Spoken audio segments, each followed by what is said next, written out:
In the first 3 months of 2011, we saw unparalleled flooding in Australia, largely unsettled weather through parts of the US, and most recently, tragic events in Japan and their continuing aftermath.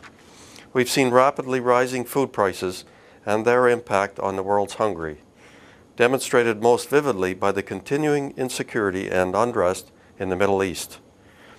News reports from around the world talk about rising commodity prices, food shortages, rising oil prices, and people taking to the streets to demand their right to feed themselves and their children.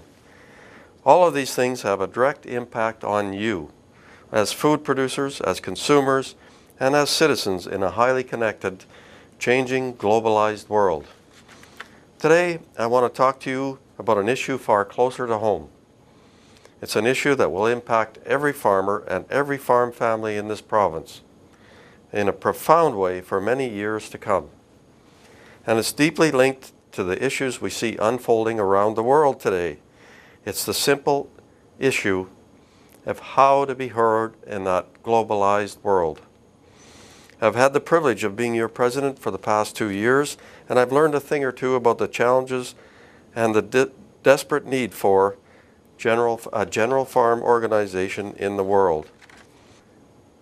Since 2009, in addition to the multitude of committee meetings, endless travel, and long and difficult negotiations we are often involved in, I have also had the opportunity to attend the 25th anniversary of Keystone Agriculture Producers, the 75th anniversary of the Canadian Federation of Agriculture, and the 100th anniversary of the Nova Scotia Federation of Agriculture. These milestones were celebrated and recognized by their members, by the industry, and by government leaders who lauded the historic and often heroic efforts of these important organizations. To celebrate its 75th anniversary, the Canadian Federation of Agriculture produced a short video to recognize and celebrate its roots. APAS's communications officer, Aj Tucker, was instrumental in the recording, editing, and production of the anniversary video.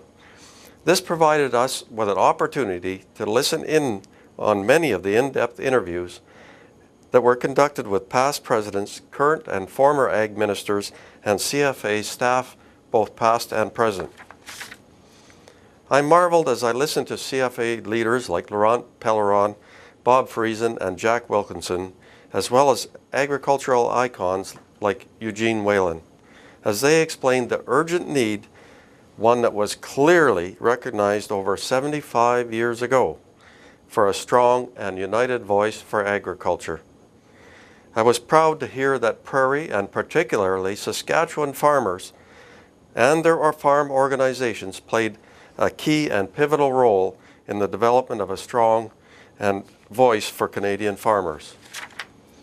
Just a few short weeks ago, I watched sadly as IFAP, the International Federation of Agriculture Producers, closed its doors due to governance shortcomings and financial challenges.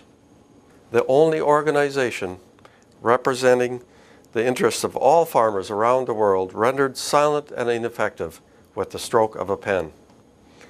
Thankfully, work is underway to rebuild the organization under the banner of the World Farmers Platform. In my time with APAS, I watched as our organization hobbled into its 10th anniversary, its reputation tattered, its membership shrinking, and a disheartened and dedicated staff group holding down the fort, and our allies distancing themselves from the collateral damage caused by a tumultuous period of internal turmoil and continuous staff turnover.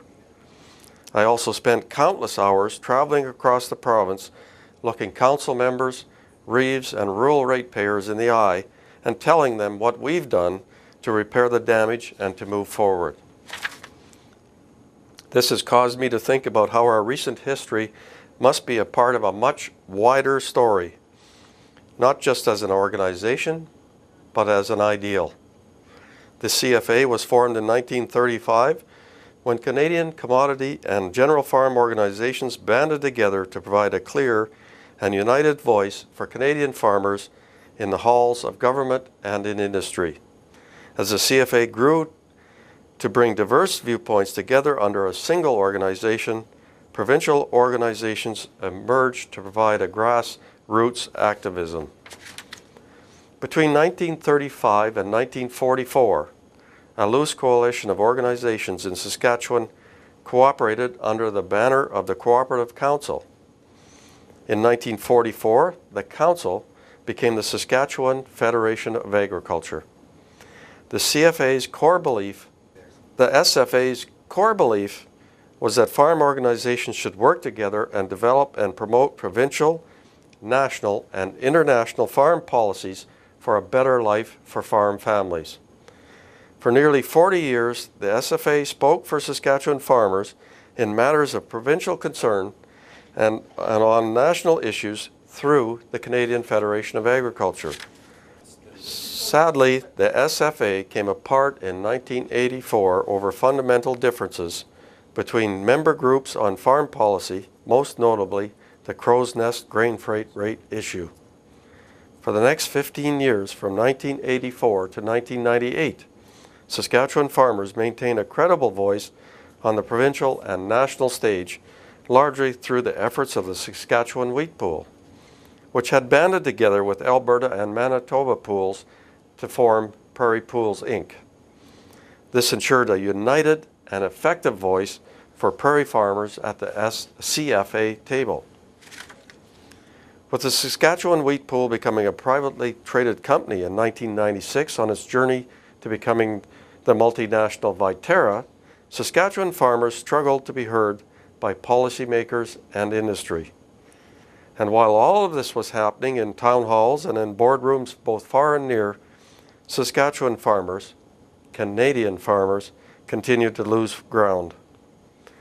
After years of reduced incomes, record-breaking interest rates, and lopsided trade agreements, those farms that survived faced commodity prices that steadily fell, while input costs such as fertilizer and fuel increased year over year over year.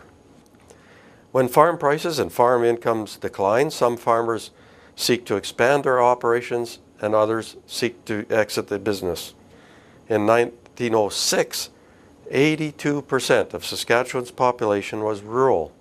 In 1950, the number was 70%. In 2001, that number had fallen to 36%.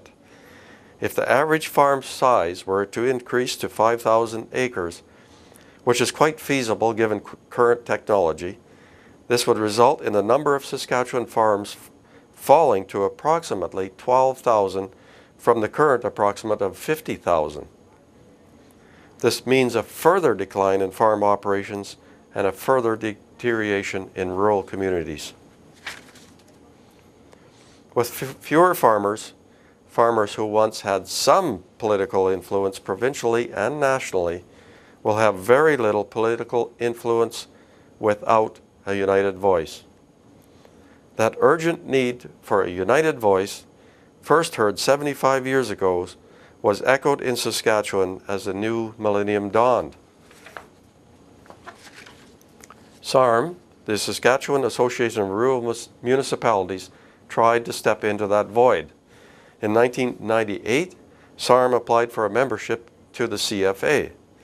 SARM's application was rejected because they are a third level of government. As a result, delegates at the 1999 SARM Annual Convention voted to create APAS, an arm's-length, producer-driven organization to focus on agricultural policy both at the provincial and national levels. Founders and past presidents like Terry Hildebrandt and Ken McBride led the charge and built a strong foundation for an organization committed to positive change.